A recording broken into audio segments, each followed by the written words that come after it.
Right now I'd like to look at ether synthesis, and we'll start off with the Williamson ether synthesis.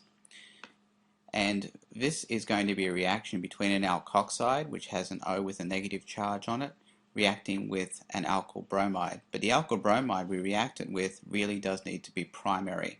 That is, there needs to be one C connected to the C with the Br, and that's it right there.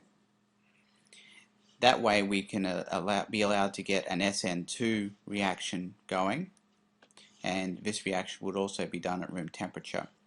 Now if we start using other alkyl halides, tertiary and secondary alkyl halides, we end up getting other products, side products like alkenes and things that we talked about in test 2 when we talked about SN2, SN1, E1, E2 competition reactions. So looking at the mechanism for this, you've got the reaction here, which could be expressed as being this plus this and the arrow, or you could have the alkoxide and put the alkyl bromide over the arrow, or you could put the alkyl bromide out the front and put this over the arrow. All of these represent the same reaction. Let's look at the mechanism.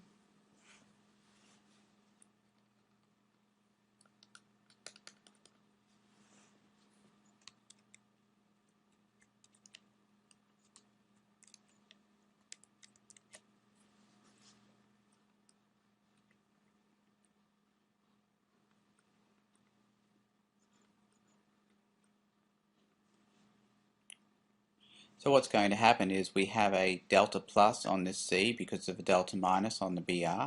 So the O negative will be attracted to that C, and the electrons will come from the oxygen because the arrow always goes from the negative to the positive, and then this bond will break as well, because if we just bonded this we'd end up with 5 bonds on this hydrogen, on this carbon here. So the O will join to the C and the Br will go away, and we'll end up with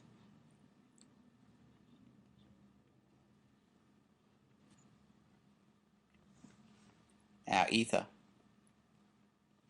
as a product. Now remember, this is only going to be good if the alkyl halide is primary. If it's not primary, we can't really use this method to create an ether. Alright, let's take this one step back, and let's see if we wanted to actually form an ether and we wanted to figure out how we might do that. Alright, we obviously know we need an O minus compound and a compound that has a Br on it. And we have to figure out where those portions would have come from here. Now we've got two options. We can have the O attached to this, and the Br attached would end up being attached down here. So this would be the new bond between the O and the C. Or we can do this.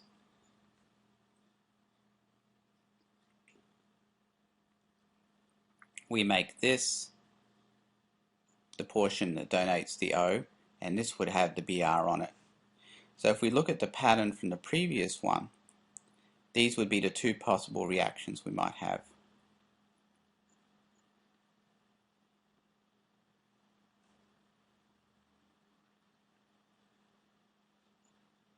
And you'll notice the O negative reacts with the C that has the Br on it. So these would be the two reactants we could use to form that compound if we use this method, or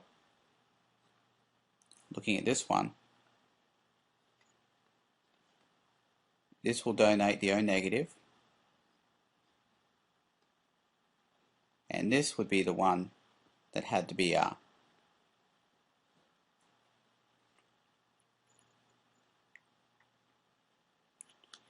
Now the unfortunate thing about this particular method is that it would use a secondary alkyl halide, so we wouldn't use this particular method to produce this ether. We would use this one, which used a primary alkyl halide, and this would be the way to go.